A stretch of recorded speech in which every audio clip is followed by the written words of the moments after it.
Hello, ladies and gentlemen. Welcome back.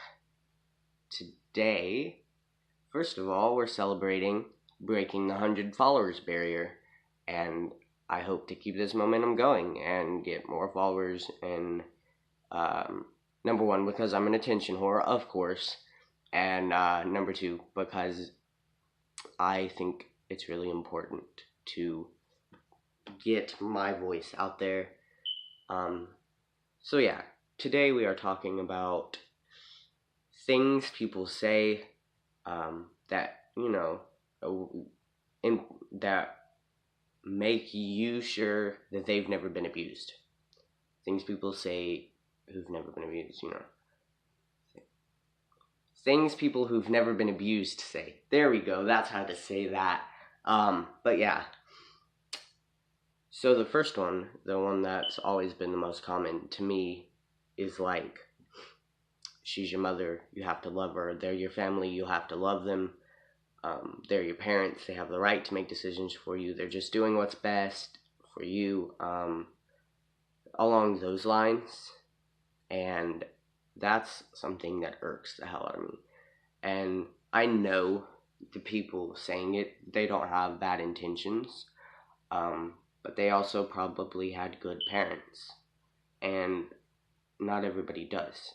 And when we're sitting here talking about abuse we suffered, or even if we're not talking about abuse, when we're saying stuff along the lines of, I don't like my mother, I don't love my mother, and even if we haven't mentioned abuse, that kind of thing isn't helpful, and it isn't appropriate, um, because you don't know. Even if they haven't talked about their abuse, you don't know if somebody's been abused. Um,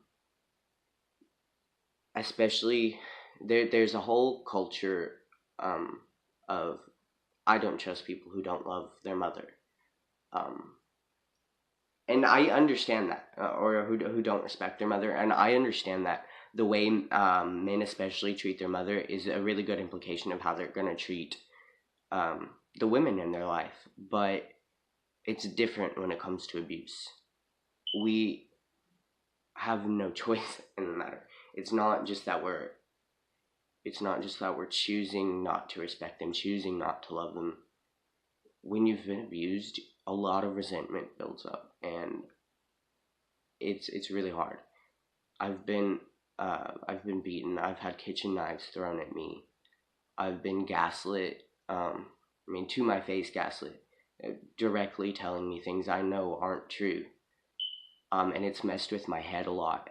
And I've even had my life put on the line just on Thanksgiving, because my mother, after saying she was afraid my brother would break my neck, still insisted he come to Thanksgiving dinner while I was there.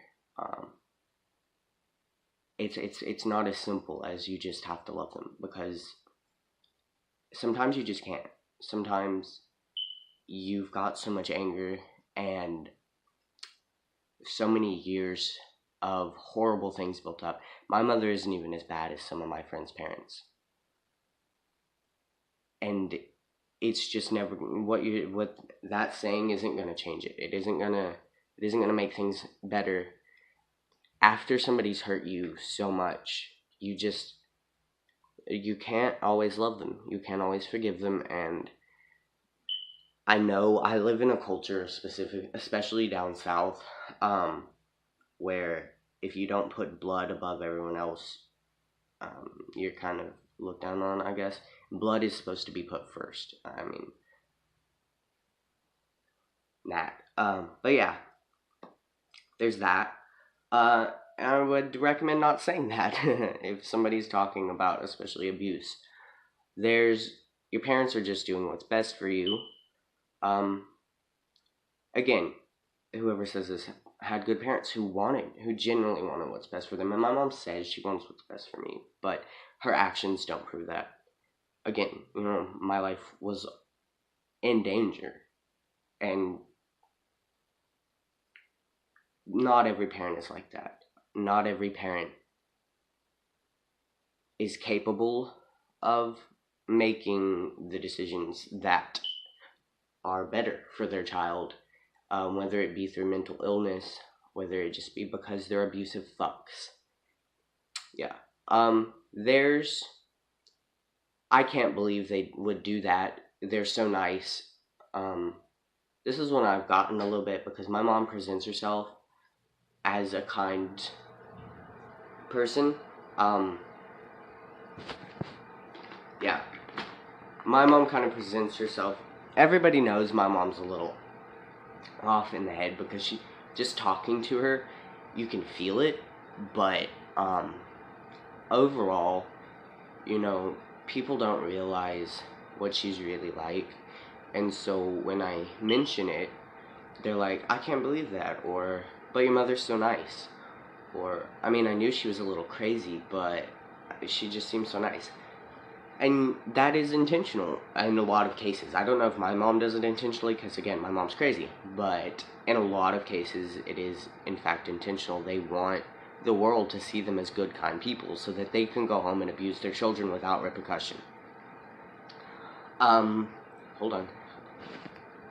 I'm reading from a list over here, so, there's, you're an adult now, why don't you just move out? And this is something I've gotten once or twice. This is something some of my other adult friends have gotten. When you're 18, 19, 20, you just became an adult, you just got out of high school, and you've been suffering from abuse the majority or all of your life. It's not just as simple as packing up your shit and leaving unless you have the resources to do so. I don't have a car. I don't have a driver's license. I don't have an ID. And to get those, it would be, I have to go through a lot of process to get them. And I have a job, but it's not making enough money on my own to rent here. So I'm kind of stuck living with my mom for a while until I've got a way to get out. And that's just how it is for a lot of people and a lot of adult sufferers of abuse. And I do know people who have left the day they turn 18, and that's completely okay. If you've got the resources to do that, more power to you, but not everybody can. Yeah. There's the ever classic, and this is used both by abusers and people who've never been abused. You must have done something wrong. That is something my mom uses a lot. I've tried to confront her about things she's done in the past, and my mom doesn't physically abuse me anymore because I'm a whole lot bigger than her. But that is the only reason, is because I can defend myself. When I was 15, I took a knife and I told her that if she ever touched me again, I was going to kill her. And that is the only reason my mom doesn't physically abuse me anymore. And my mom, she literally would she threw cans of full cans of food at me. She threw knives at me. She would take me by the head of the hair and throw me into walls, or put her fist into my throat so I couldn't breathe. And when I tried to confront her about that just last year, and she said she was trying to get better, but every time it was always, you must have been being bad. You must have done something wrong.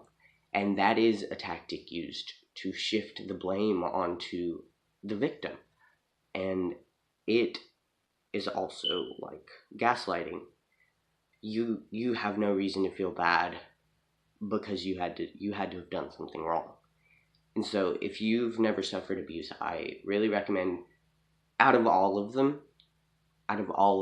this is the one I say that is probably the worst to say to somebody who's been abused. Because that is what what most of us have been told our whole lives. And it's hurtful. It makes us feel unsafe. It brings just directly back memories of things that were said to us. Let's see. You need to get over it is a big one, or why haven't you moved on? That kind of thing. It's hard, I do recommend at some point in your life trying to move on, but especially when you're still living with the person or you still have to have contact with the person. It's really hard. Um, it takes a lot of willpower to move on, and in a lot of cases therapy and maybe even medicine, because you get PTSD, and that can come with depression and anxiety, and you can't move on from mental illness caused by abuse unless you've got the resources, and not everybody does. Again, I've got no insurance. I've got no way to go to therapy. My mom let my insurance drop when I was 17. She didn't do the paperwork that was needed, so I've got no way to. So yeah, I've got no way to get the mental health help that I would need to really get over what I've been through. And saying that, it kind of delegitimizes and undermines our feelings on and our health and all of that, because sometimes you just can't move on, and it's just how it is. Let's see if there's anything else. You'll understand when you're older, which what we'll all understand is that we hate them even more. It's as I've gotten older, I've understood more about my mother and how she is, and for a while, I let it kind of get to me, and I was like, oh, it's not that bad. It's just because she's been abused herself when she was a kid. It's just because she's lost so many people. She's had it so hard. But that's not an excuse. I took me a while to realize that even though this is what she's been through and this is how she is in the head, this is still abuse. And as much as she claims she's trying to get better, she's really, really not. And I understand. I do understand. But what I understand is that she's abusive, and that the things she does don't they're horrible. They were horrible. They are Some of the things she still does are horrible, and that it's better for me to leave and not even come back. I mean, that's what I understand. What I'll never understand is how somebody can do that kind of thing to their kid without feeling horrible and while still trying to claim they love their child. That's what I'll never understand. So there's, stuff like that's just tough love. They do it because they love you. I experienced this kind of thing and I turned out okay. All of those kind of things are, again, along the lines of gaslighting, number one, and again, undermining the how serious abuse can be. I know kids who were starved. I know kids who were thrown through walls.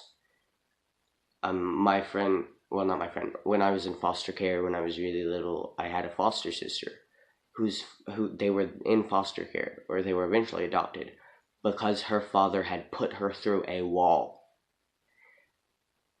I get that some kids were, spanked as kids and they turned out okay, but that's not the same as the kind of abuse we've been through. But it's also not okay to hit your kid. They've proven that nothing good comes out of it. There's no positive effects of spanking. And so there's certainly no positive effects of abuse. All that it does is leave us scarred. My ever favorite one is along the lines of they fed and clothed you, you're lucky to have a roof over your head, you're lucky to have food, etc., etc., that kind of thing. I didn't always have food, and not everybody who suffered abuse always had food. Not everybody who suffered abuse always had a roof, but even if we did, it doesn't change the fact that, we were horribly abused in some cases. We were told our memories were wrong. We were told we were horrible people. We were turned into the bad guys.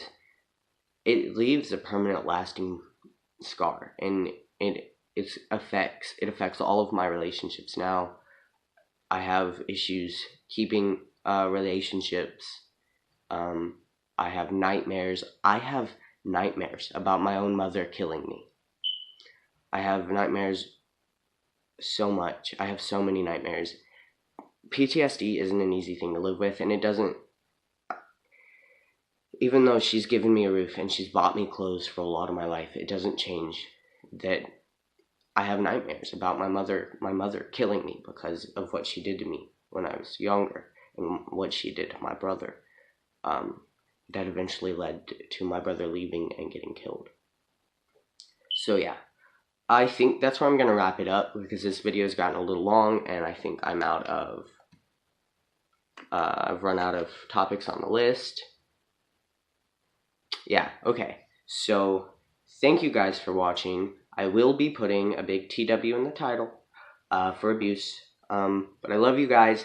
Thank you for 100 followers, and have a good day.